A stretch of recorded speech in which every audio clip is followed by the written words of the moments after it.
Hello everyone, welcome to my YouTube channel.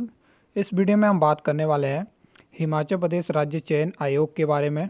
तो जैसा कि मैंने आपको बताया था कि जो सानन कमेटी है उसकी जो फाइनल रिपोर्ट है जो कि डिपेंड करेगी कि जो हिमाचल प्रदेश राज्य चयन आयोग है उसकी वर्किंग किस तरह से होगी। तो एक्सपेक्टेड था कि वो हमें फर्स्ट वीक अक्टूबर में हमें देखने को मिल जाएगी, लेकिन वो चीज़ अब नहीं होने वाली है। और ये मैंने आपको पिछले कल टेलीग्राम ग्रुप में बता दिया था और आज हमें ये न्यूज़ भी देखने को मिल गई। इसकी जो मतलब मुझे क्यों लगा था ऐसा पिछले कल, क्योंकि न्यूज़ तो हमें आज देखने को मिली। क्योंकि जो 5 अक्टूबर को कैबिनेट होने वाली थी, पहले तो उसको पोस्टपोन किया गया। अब जो नेक्स्ट कैबिनेट है वो आपको 11 अक्टूबर को देखने को मिलेगी और मुझे नहीं लगता कि उससे पहले ये रिपोर्ट सबमिट होगी। तो उसके रिगार्डिंग जानबूझ के आज ये न्यूज़पेपर में दे दी गई ताकि आप एक्सपेक्टेशन नहीं रखो जो 11 अक्टूबर को कैबिनेट होने वाली है कि क्यों वहाँ पे फैसला नहीं लिया गया राज्य चयन आयोग को लेके। तो कई बार होता है कि माइंड गेम्स भी खेली जाती हैं, बहुत से लोगों को ये चीज़ें पता नहीं होती हैं, लेकिन मैं क्लियरली अपने चैनल पे ये चीज़ें बताता हूँ। और लगातार आपने देखा होगा कि जब से हिमाचल में सरकार बदली है, लगातार हर चौथे पाँचवें दिन या हफ्ते में या 10 दिन बाद जो है वो न्यूज़ देखने को मिलती है कि इतना लोन है और इतना देनदारी है। तो ये चीज़ें, ये न्यूज़ जो होती है वो क्यों फ्रेम की जाती है, ताकि हम आम लोगों के साथ जो है वो जो हमारा दिमाग है उसके साथ खेला जाए। उसमें ये चीज़ डाल दी जाए कि सरकार के ऊपर बहुत ज़्यादा लोन है और सरकार से उम्मीद मत रखो।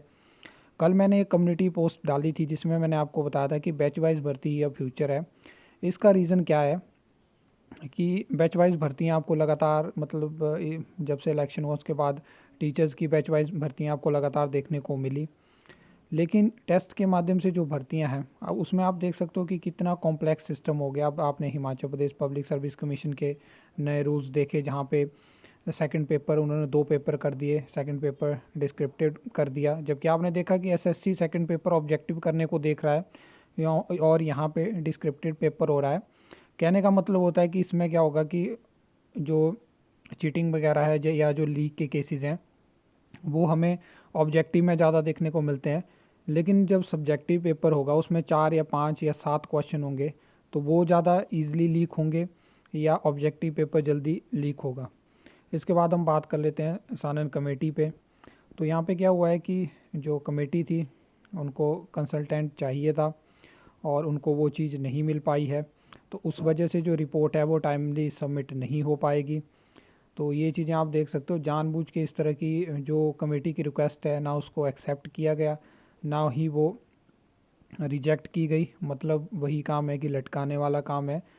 तो अब जो है वो एक्सपेक्टेशंस नहीं लग रही हैं कि सेकंड वीक में भी आपको अक्टूबर में रिपोर्ट देखने को मिलेगी। और ये चीज़ें धीरे धीरे डिले होती जा रही हैं। और ये मुझे मतलब पर्सनली अगर मैं अपने ओपिनियन के हिसाब से बताऊं तो मुझे तो यही लगता है कि अगर किसी काम को करने का मन नहीं हो तब ये चीज़ें होती है। जब हम किसी काम को अपना समझ के करते हैं तो हम जल्दी से जल्दी करते हैं। अगर 10 महीनों में सिर्फ नाम बदलना था, स्टाफ बदलना था और ऑफलाइन पेपर को सीबीटी करना था तो इतना टाइम क्यों? और अगर इतना टाइम ले लिया तो अभी भी जो वर्किंग है उसको फास्ट क्यों नहीं किया जा रहा है? और इतना टाइम इस चीज़ में लगाने के बाद अगर सेट रखा जाता है तो आप रख लो कि ये सरकार के 5 साल कंप्लीट हो जाएंगे, तब भी मुझे नहीं लगता कि कोई भर्ती कंप्लीट हो पाएगी जिस हिसाब से इस टाइम पे काम चला हुआ है। और लगातार हर दिन जो है वो चयन आयोग के बनने के बाद अलग अलग हर दूसरे चौथे दिन बता बता दिया जाता है कि हमने ये अपॉइंटमेंट कर दी, हमने वो, ताकि आपको लगता रहे कि वहाँ पे कुछ ना कुछ हो रहा है, कुछ ना कुछ काम चला हुआ है। तो ज़्यादा न्यूज़ पे बिलीव मत करिए।